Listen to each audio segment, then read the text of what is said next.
गद्य खंड अध्याय 2 उसने कहा था। लेखक चंद्रधर शर्मा गुलेरी। विधा कहानी विस्तृत समरी। यह कहानी अमृतसर के बंबू काट वालों के बीच से होकर शुरू होती है। बड़े बड़े शहरों के इक्के तांगे वालों की जबान के कोड़ों से जिनकी पीठ छिल गई है, वे अमृतसर के बंबू काट वालों की बोली का मरहम लगावें। जब बड़े बड़े शहरों की चौड़ी सड़कों पर घोड़े की पीठ चाबुक से धुनते हुए इक्के वाले कभी राहगीरों की आंखों के न होने पर तरस खाते हैं, कभी उनके पैरों की अंगुलियों के पोरों को चींथ कर अपने ही को सताया हुआ बताते हैं, तब अमृतसर में उनकी बिरादरी वाले तंग चक्करदार गलियों में हर एक लड्ढी वाले के लिए ठहर कर सब्र का समुद्र उमड़ाकर बचो खालसा जी, हटो भाई जी, आने दो लालाजी कहते हुए सफेद फेंटों, खच्चरों और बत्तकों, गन्ने और खोमचे और भारे वालों के जंगल में से राह खेते हैं। कहानी का आरंभ एक लड़के और एक लड़की के अमृतसर के बाजार में मिलने से होता है। लड़का अपने मामा के केश धोने के लिए दही लेने आया था और लड़की रसोई के लिए बड़ियां। दोनों को दुकानदार एक ही दुकान पर मिलते हैं। जब वे अपना सामान ले लेते हैं, तब लड़का लड़की से पूछता है, तेली कुड़माई हो गई? इस पर लड़की धत कहकर भाग जाती है। वे दोनों अक्सर बाजार में कभी सब्जी वाले, कभी दूध वाले के यहां मिलते थे और लड़का बार बार उससे वही प्रश्न पूछता था। एक दिन जब लड़के ने वैसे ही हंसी में चिढ़ाने के लिए पूछा, तो लड़की ने लड़के की संभावना के विरुद्ध कहा, हां हो गई। लड़के ने पूछा, कब? तो लड़की ने उत्तर दिया, कल, देखते नहीं है रेशम से कड़ा हुआ सालू। ये सुनकर लड़का उदास हो गया। उसे बहुत क्रोध आया। घर की राह जाते हुए उसने एक लड़के को मोरी में ढकेल दिया, एक छाबड़ी वाले के दिन भर की कमाई खोई, एक कुत्ते पर पत्थर मारा और एक गोभी वाले के ठेले में दूध उड़ेल दिया। एक वैष्णवी से टकराकर उसने अंधे की उपाधि पाई। इस घटना के 25 वर्ष बाद कहानी का दूसरा भाग शुरू होता है। वह लड़का अब लहना सिंह हो गया है और 77 सिख राइफल्स में जमादार है। वह जर्मनी के खिलाफ लड़ाई के लिए फ्रांस के मोर्चे पर गया है। वह एक बार 7 दिन की छुट्टी लेकर अपनी जमीन के मुकदमे की पैरवी करने घर आया था। वहां उसे अपने रेजिमेंट के सूबेदार हजारा सिंह की चिट्ठी मिली कि फौज लाम पर जाती है, फौरन चले आओ। साथ ही सूबेदार ने यह भी लिखा कि वह और उसका बेटा बोधा सिंह भी लाम पर जाते हैं, इसलिए लौटते समय वह उनके घर होता हुआ है। लहना सिंह सूबेदार के घर पहुंचता है। सूबेदार हजारा सिंह उसे बड़े चाप से मिलता है और कहता है कि उसकी सूबेदारनी उसे जानती है और बुला रही है। लहना सिंह को आश्चर्य होता है कि सूबेदारनी उसे कैसे जानती है। जब वह अंदर जाता है तो सूबेदारनी उसे पहचान लेती है और उसे 25 साल पहले की घटना याद दिलाती है। वह वही लड़की थी जिससे लहना सिंह अमृतसर के बाजार में मिला था। सूबेदारनी उससे कहती है कि उसके पति हजारा सिंह और बेटा बोधा सिंह दोनों फौज में भर्ती हुए हैं और अब लाम पर जा रहे हैं। वह कहती है कि उसके भाग्य में एक ही बेटा है। वह अपने आंचल पसार कर लहना सिंह से भीख मांगती है कि वह उसके पति और बेटे की रक्षा करे, जैसे बचपन में उसने एक बार उसे तांगे के नीचे आने से बचाया था। ये बात लहना सिंह के मर्म को छू जाती है और वह उसे वचन देता है। कहानी का तीसरा भाग लड़ाई के मैदान का है। वे फ्रांस और बेल्जियम की सीमा पर एक खंदक में है। कड़ाके की सर्दी पड़ रही है। बोधा सिंह, जो सूबेदार का बेटा है, बीमार है। लहना सिंह उसका पूरा ध्यान रखता है। वह उसे अपनी जर्सी और कंबल उड़ा देता है और खुद पहरे पर खड़ा हो जाता है।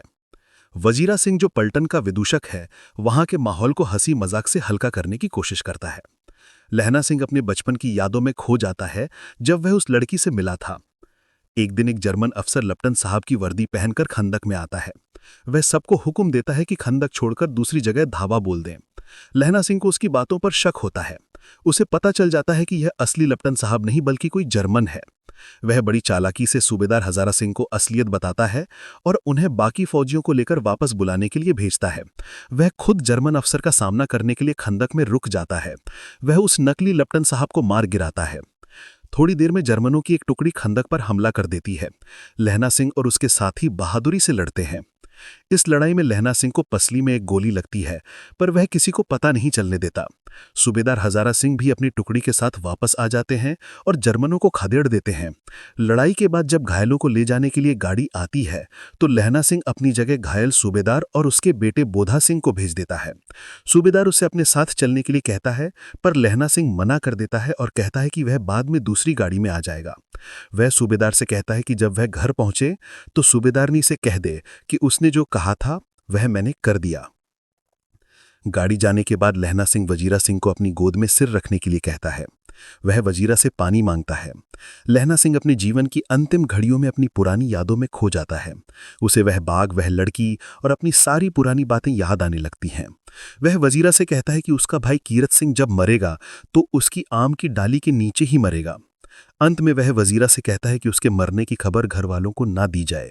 वह सूबेदारनी के कहे हुए वचन को याद करता है और उसकी आत्मा संतुष्ट हो जाती है। सुबह अखबारों में खबर छपती है कि फ्रांस और बेल्जियम के मैदान में घावों से मरा नंबर 77 सिख राइफल्स जमादार लहना सिंह। मुख्य बिंदु: एक लड़का और लड़की अमृतसर के एक बाजार में मिलते हैं। 2.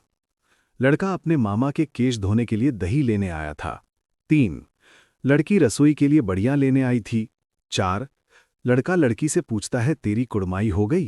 5. लड़की धत कहकर भाग जाती है। 6. एक दिन लड़की जवाब देती है, हाँ हो गई। 7. ये सुनकर लड़के को बहुत क्रोध आता है और वो रास्ते में ऊधम मचाता है। 25 वर्ष बाद लड़का लहना सिंह 77 सिख राइफल्स में जमादार बन जाता है। वो जर्मनी के विरुद्ध लड़ाई के लिए फ्रांस जाता है। छुट्टी में घर आने पर वो सूबेदार हजारा सिंह के घर जाता है। सूबेदारनी की पत्नी वही लड़की निकलती है जिससे वो बचपन में मिला था। सूबेदारनी लहना सिंह से अपने पति और बेटे के प्राणों की रक्षा का वचन लेती है। लड़ाई के मोर्चे पर फ्रांस में लहना सिंह सूबेदार के बेटे बोधा सिंह का बहुत ध्यान रखता है। एक नकली जर्मन लप्टन साहब बनकर खंदक में आता है। लहना सिंह उसकी चाल को समझ जाता है और उसे मार डालता है। जर्मनों के हमले में लहना सिंह की पसली में गोली लग जाती है। वो घायल होने के बावजूद बहादुरी से लड़ता है। घायलों को ले जाने वाली गाड़ी में वो अपनी जगह सूबेदार और बोधा सिंह को भेज देता है। वो सूबेदार से कहता है कि सूबेदारनी से कहना कि उसने जो कहा था वो मैंने कर दिया। अंत में वजीरा सिंह की गोद में सिर रखकर लहना सिंह की मृत्यु हो जाती है। परिभाषाएं या तिथियां: 1.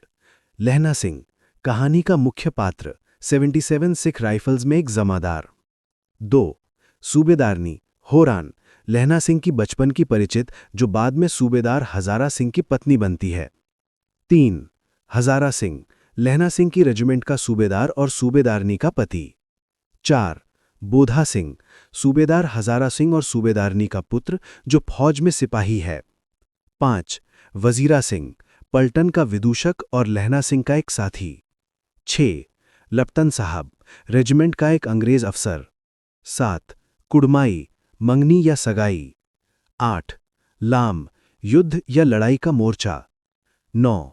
खंदक, लड़ाई के दौरान सैनिकों के छिपने के लिए खोदा गया गड्ढा। 10. अमृतसर, पंजाब का एक शहर जहां कहानी का पहला भाग घटित होता है। 11. फ्रांस, यूरोप का एक देश जहां भारतीय सैनिक जर्मनी के खिलाफ लड़ रहे थे। 12. प्रथम विश्व युद्ध, कहानी की पृष्ठभूमि इसी युद्ध पर आधारित है जो 1914 से 1918 तक चला था।